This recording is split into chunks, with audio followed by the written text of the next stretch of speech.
വയനാട് പടിഞ്ഞാറത്തറയിൽ കനത്ത മഴയിൽ മരം വീണ് വീട് തകർന്നു. ആളപായമില്ല. സുർജിത്ത് അയ്യപ്പത്ത് വയനാട്ടിൽ നിന്ന് ചേരുന്ന വിവരങ്ങളുമായി. സുർജിത്ത്, എന്താണ് വിശദാംശങ്ങൾ?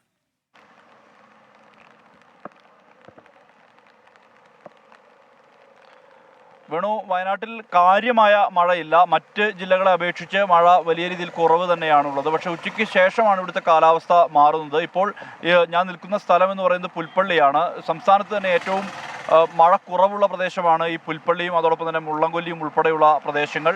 ഇവിടെ നേരിയ ചാറ്റൽ മഴ മാത്രമാണുള്ളത്. ഇന്ന് പകൽ മറ്റ് ഇടങ്ങളിലും, അതായത് സുൽത്താൻ ബത്തേരിയിലും മൈത്തിരിയിലും കൽപ്പറ്റയിലും അടക്കം അത്ര ശക്തമായ രീതിയിലുള്ള മഴ ഇന്ന് രാവിലെ ഇല്ല. പക്ഷേ ഇന്നലെ നല്ല മഴയായിരുന്നു ഉണ്ടായിരുന്നത്. ഈ മഴയിലാണ് ചില നാശനഷ്ടങ്ങൾ സംഭവിച്ചിട്ടുള്ളത്. പടിഞ്ഞാറേത്തറയിലാണ് ഇത്തരത്തിൽ ഒരു സംഭവം ഉണ്ടായിട്ടുള്ളത്. ഇന്നലെ രാത്രി പെയ്ത മഴയിൽ ബാങ്കൂന്നിലെ കുഞ്ഞുവീട്ടിൽ കൃഷ്ണന്റെ ഓടിട്ട വീടിന് മുകളിലേക്കാണ് മരം പൊട്ടി വീഴുകയും ഓട് തകരുകയും ചെയ്തത്. തുടർന്ന് വീടിനകത്തുള്ള സാധനങ്ങളെല്ലാം തന്നെ വെള്ളം നനഞ്ഞ് നശിച്ച നിലയിലാണ് ഉള്ളത്.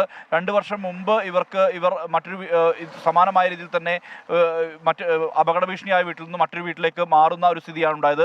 ആ വീട്ടിലും ഇതേ അനുഭവം തന്നെ ആവർത്തിക്കുകയാണ് ഉണ്ടായത്. ചില സംഭവങ്ങൾ കൂടി ഉണ്ടായിട്ടുണ്ട്. ഈ കനത്ത മഴയിൽ നരസിപ്പുഴ കരകവിഞ്ഞ് ഒഴുകിയിട്ടുണ്ട്. അത് നെയ്ക്കുപ്പ കോളനിയിൽ അതിൻ്റെ ഭാഗമായി വെള്ളം കയറിയിട്ടുണ്ട്. ഈ നിരവധി വീടുകളുടെ തറ ഈ കുത്തൊഴുക്കിൽ നശിച്ചിട്ടുണ്ട് എന്നുള്ളതാണ് വ്യക്തമാവുന്നത്.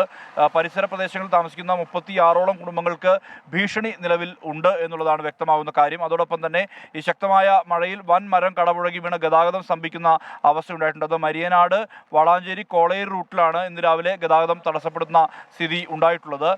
ബത്തേരിയിൽ നിന്നും ഫയർഫോഴ്സ് സംഘം സ്ഥലത്തെത്തി മരം മുറിച്ച് നീക്കിയിട്ടുണ്ട്. ഈ റൂട്ടിൽ നിരവധി മരങ്ങൾ ഇത്തരത്തിൽ അപകട ഭീഷണിയായി നിലനിൽക്കുന്നു എന്നുൾപ്പെടെയുള്ള കാര്യങ്ങൾ വ്യക്തമാവുന്നുണ്ട്. എന്തായാലും വലിയ മഴയില്ലെങ്കിലും ഇന്നലെ രാത്രി പെയ്ത മഴയുടെ ഒരു തുടർച്ചയായി ചില അനിഷ്ട സംഭവങ്ങൾ ഉണ്ടായിട്ടുണ്ട് വയനാട്ടിൽ. വേണു, സുർജിത്ത് അയ്യപ്പത്താണ് വയനാട്ടിൽ നിന്നുള്ള വിവരങ്ങൾ നൽകിയത്.